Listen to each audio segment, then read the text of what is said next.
கர்த்தருடைய நாமத்துக்கு ஸ்தோத்திரம். கர்த்தர் இந்த நாளையில் கூட பார்த்தீங்கன்னா, கர்த்தர் என்னோட கடந்த ஒரு வருஷத்துக்கு மேலே என்னோட கூட பேசினார். அது மாத்திரம் இல்லாமல் கடந்த வாரம் முழுவதும் என்னோடய விசுவாச ஜெபக்கூட்டம்னு ஆன்லைன் ப்ரேயர் நாங்கள் கிட்டத்தட்ட 3 வருஷமாக நடத்திட்டுருக்கும் போது கர்த்தர் என்கிட்ட சொன்னார், இந்த இந்திய தேசத்தை நான் ஆசீர்வதிச்சிருக்கேன்.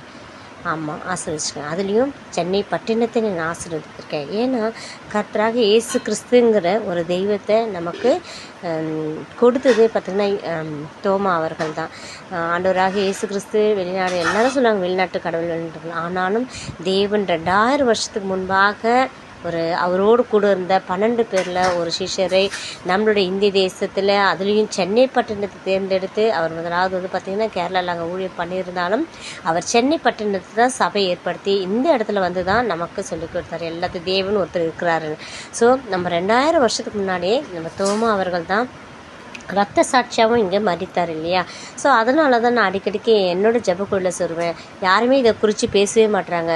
ஏசப்பா இந்தியாவை ஆசீர்வச்சிருக்காரு, அதுவும் சென்னையை ஆசீர்வச்சிருக்காரு. அதனால தான் சென்னையில் மட்டும் அநேக மக்கள் வருவாங்க, நன்றி கெட்டவர்களாக எல்லாத்தையும் பெற்றுக்கொண்டு திரும்பி போயிடுவாங்கன்னு. அப்படி தான் இன்றைக்கு நிறைய பேர் இருக்காங்க இல்லையா?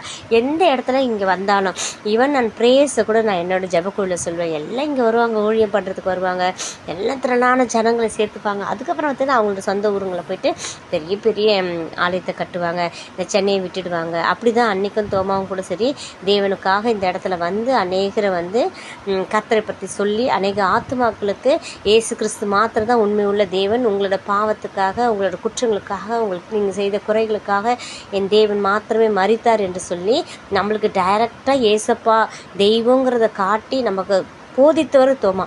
ஸோ நம்ம எவ்வளோ பாக்கியம் பெற்றோங்க சென்னைவாசிகள். அது மாத்திரம் இல்லாமல் இங்கே இந்த தேசத்தில் தேவனை பற்றி அறிந்து கொள்ளும்படி அந்த தோமா அவர்கள் தான் செய்தாங்க. அதுதான் எப்போவுமே நான் என்னோடய குரூப்பில் சொல்லிக்கிட்டே இருப்பேன். இது வரைக்கும் யாருமே அந்த மாதிரி சொல்கிறதில்ல, ஆனால் நான் என்னோடய குரூப்பில் சொல்லிக்கிட்டே இருப்பேன்.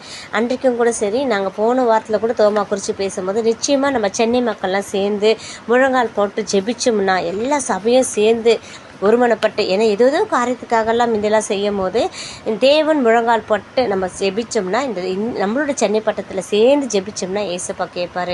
ஏன்னா இந்த இடத்துல அவரோட சீஷர்கள், அவரோடு கூட இருந்த ஒரு சீஷன் கூட இருந்ததுனால எப்பவுமே நட்பு நிமித்தமாக தோழ நிமித்தமாக அநேகர் எது பண்ணாலும் செய்வாங்க இல்லையா? அப்படி தான் நம்ம தேவன் நம்ம கேட்போம், ஏசப்பா உங்களோட கூட இருந்த ஒருத்தர் தானே எங்களை எல்லாமே உங்களை பற்றி சொல்லி ரட்சிப்புக்குள்ளே கொண்டு வந்தாங்க. அவருக்காக அவர் செஞ்ச ஊழியம் இருக்கு இல்லையா? நாங்கள் மீதியான ஊழியத்தை நாங்கள் செய்யணும் ஏசப்பா. இப்போவே எல்லாரும் ஜனங்கள் அழிஞ்சிட்டாங்கன்னா நாங்கள் எப்படி உங்களுக்காக ஆயத்தப்படுத்த முடியும்? அவர் ரத்த சாட்சியை மறித்தார் அல்லவா? அப்போ அந்த ரத்த சாட்சியை மறித்ததுக்கு கொஞ்சம் எங்களுக்கு டைம் கொடுங்க ஏசப்பா. ஏன்னா நோவாவின் காலத்தில் கூட பார்த்தீங்கன்னா அந்த பேடை செய்கிற வரைக்கும் நீங்கள் நேரம் கொடுத்தீங்க. அதுக்கப்புறம் தான் இந்த ஜனங்க வணங்க கழுத்தாக இருந்தோடனே நீங்கள் அழுத்தி போட்டீங்க ஜலத்தில்.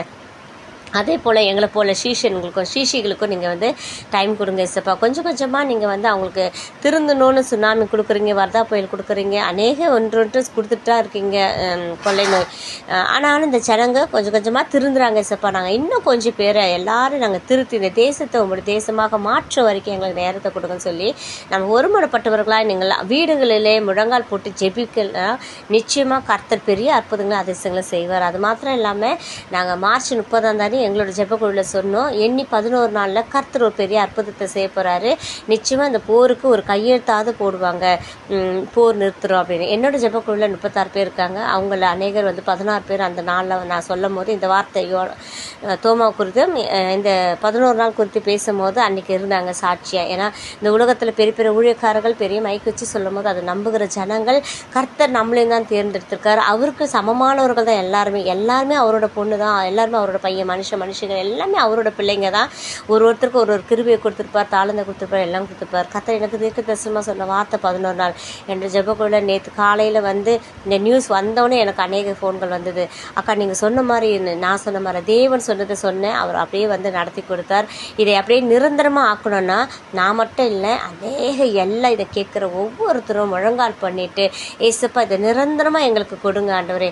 எப்படி ஒரு சுனாமி திருப்பி வந்ததா இல்லை இல்லையா? இப்போ வாதா புயல் திருப்பி வந்ததா இல்லை இல்லையா, இப்போ அந்த கொள்ளை நோய் வந்ததா திருப்பி இல்லை இல்லை, அப்படி அப்படியே மாயமாக மறைஞ்சு போதில்ல. ஆனால் ஜனங்க நம்ம அப்படியே மறந்து போயிட்டு முடிஞ்சிச்சின்னு நினைக்காம ஒவ்வொரு முறையும் அதை நம்ம மனம் மாறுதலுக்காக கொண்டு போகணும். இருதயத்தை குற்றங்களை நம்ம மறைத்து வாழாமல் அதை ஆண்டவரிடத்துல ஒப்பு கொடுத்து நம்ம பரிசுத்தமாக வாழ நம்ம கற்றுக்கணும். அது மாத்திரம் இல்லாமல் அநேகருக்கு அந்த சுவிசேஷத்தை போய் சொல்லணும். தேவன் ஒருத்தர் இயேசு கிறிஸ்து இருந்தார், வாழ்ந்தார், நமக்காக தான் அவர் மரித்தார், மீண்டும் உயிரோடு கூட இருக்கிறாரு. அவரோட நியாய தீர்ப்பிலே நம்ம தண்டிக்கப்படாதபடி ஆண்டவரோடு கூட சமூகத்துக்கு நம்ம போகிற மாதிரி இருக்கணும்னு சொல்லி நம்ம அப்படியே ஜனங்களை ஆயத்தப்படுத்தணும். கர்த்தர் தாமே இந்த நாளில் இந்த வார்த்தையை ஆசீர்வதிப்பாராக. ஆமேன்.